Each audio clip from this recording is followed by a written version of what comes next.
No início de 2020, os mercados financeiros tiveram semanas de pânico impulsionadas pelas incertezas causadas pelo início da pandemia do coronavírus.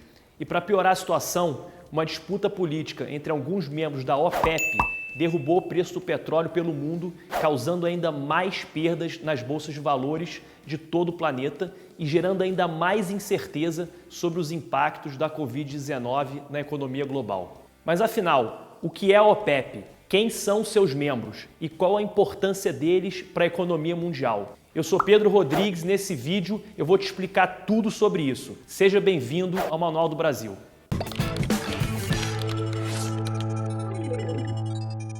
Antes da gente entrar nesse assunto, se é a sua primeira vez aqui no canal, meu muito obrigado.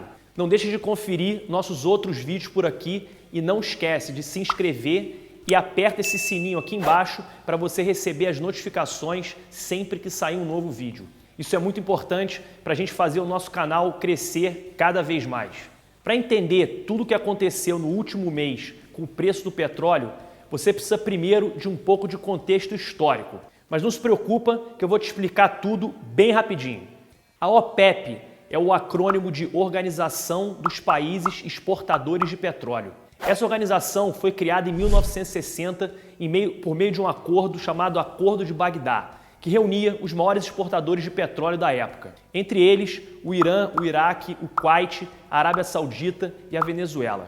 Nos anos seguintes, entraram para essa organização o Catar, Indonésia, Líbia, Emirados Árabes Unidos, Argélia, Nigéria e o Equador. Essa organização intergovernamental, que na verdade é um cartel, tem como principal objetivo controlar a produção e o volume de petróleo produzido por esses países, para que dessa forma eles se tornem capazes de influenciar e controlar o preço do barril de petróleo negociado em todo o mundo. O efeito prático da organização é potencializar a lucratividade dos seus países membros, todos muito dependentes da receita da venda do petróleo.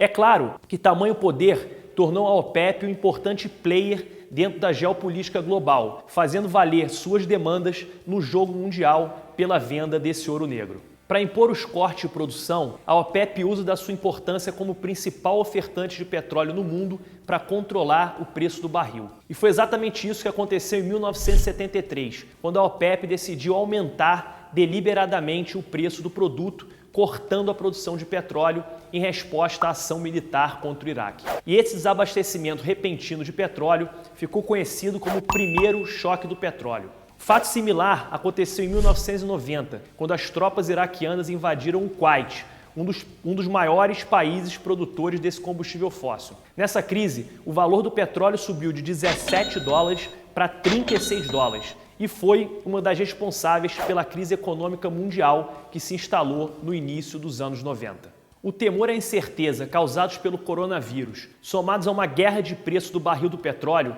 que fizeram as bolsas de valores ao redor do mundo entrarem em pânico no mês de março. Mas dessa vez, ao contrário de todas as outras crises que o petróleo já causou na história da humanidade, isso não aconteceu pela escassez do produto, mas pelo excesso de petróleo. Não conseguiu entender? Não se preocupa, fica aqui comigo que a gente vai chegar lá. Segundo o historiador Daniel Yerny, um dos maiores especialistas do mundo quando o assunto é energia, a história do século XX poderia ser contada através da indústria do petróleo. Após a crise dos anos 90, o mercado de petróleo prosperou, impulsionado pelos altos preços do barril. Novos campos de petróleo puderam ser desenvolvidos ao redor do mundo. Além disso, novas tecnologias de extração fizeram surgir outros players importantíssimos que mudaram o xadrez geopolítico dessa commodity. Em 2015, os Estados Unidos se tornaram o maior produtor de petróleo do mundo, superando a Arábia Saudita e a Rússia, que por sua vez também ganharam destaque pelo aumento das exportações do seu produto. O próprio Brasil ganhou um protagonismo ao anunciar as reservas do pré-sal. Nessa época, inclusive, o Brasil foi convidado para fazer parte da OPEP, mas preferiu não aderir à organização. Além do Brasil, a OPEP convidou outros países para se juntar ao bloco. Esses convidados não fariam parte da OPEP, mas teriam suas políticas do petróleo alinhadas para melhor coordenação das ações conjuntas ao redor do globo. Foi aí que surgiu a OPEP+, uma aliança entre os membros da OPEP mais a Rússia.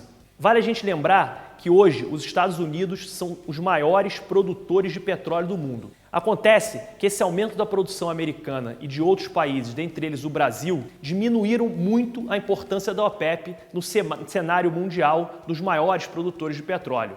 Agora, a gente chegou no cenário atual e eu já expliquei isso em um outro vídeo aqui no canal sobre os motivos que levaram a essa crise que está acontecendo. Depois dá uma olhada lá e é só clicar nesse botão aqui em cima para você conferir.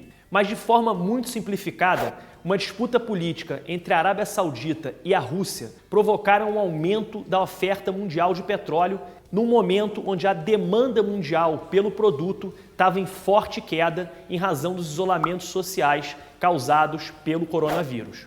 O resultado dessa equação foi uma queda brusca no valor do barril de petróleo ao redor do mundo. Em algumas horas, o preço do barril caiu de 45 dólares para quase menos de 20 dólares, registrando uma das maiores quedas de preço desde 1991, durante a Guerra do Golfo. Como eu falei no nosso outro vídeo, ainda é difícil dizer quais serão as consequências dessa crise, mas é importante entender que esse cenário de preço baixo gera incertezas para quase todas as empresas petroleiras do mundo. Isso afasta os investidores de ativos de maior risco, principalmente as ações dessas empresas produtoras negociadas nas bolsas de valores. Com a venda generalizada de ações e fuga de dinheiro para ativos mais seguros, as empresas perdem valor de mercado. E foi por isso que as ações da Petrobras, por exemplo, chegaram a cair mais de 25% em um único dia. E o mais recente capítulo dessa história rolou no dia 12 de abril. A Organização dos Países Produtores e Exportadores de Petróleo, a OPEP, mais a Rússia e outros países produtores concordaram após uma série de reuniões lideradas pelo presidente Donald Trump e chegaram a um acordo para um grande corte na produção de petróleo, na tentativa de aumentar o preço do barril. Apesar desse acordo, sobram incertezas acerca do futuro dessas petroleiras ao redor do mundo. Além disso, essa crise abre uma discussão sobre a verdadeira importância e o papel político atual da OPEP. Será que ela ainda é relevante como um bloco ou os países membros vão agir cada vez mais de forma independente? Qual o futuro da OPEP diante de um cenário com tantos produtores de petróleo fora do bloco, como os Estados Unidos e o próprio Brasil? Agora eu quero saber a sua opinião sobre a queda dos preços do petróleo. Você acha que essa verdadeira guerra fria entre os membros da OPEP e alguns aliados vai durar por muito tempo? Escreve aqui nos comentários as suas opiniões e impressões. Também não deixa de escrever se tiver alguma dúvida. Dependendo da pergunta, a gente vai fazer um novo vídeo especial sobre o assunto. Não esquece de deixar o seu like. Isso é muito importante para a gente fazer o nosso canal crescer cada vez mais. Valeu e até o próximo vídeo. E foi uma das maiores...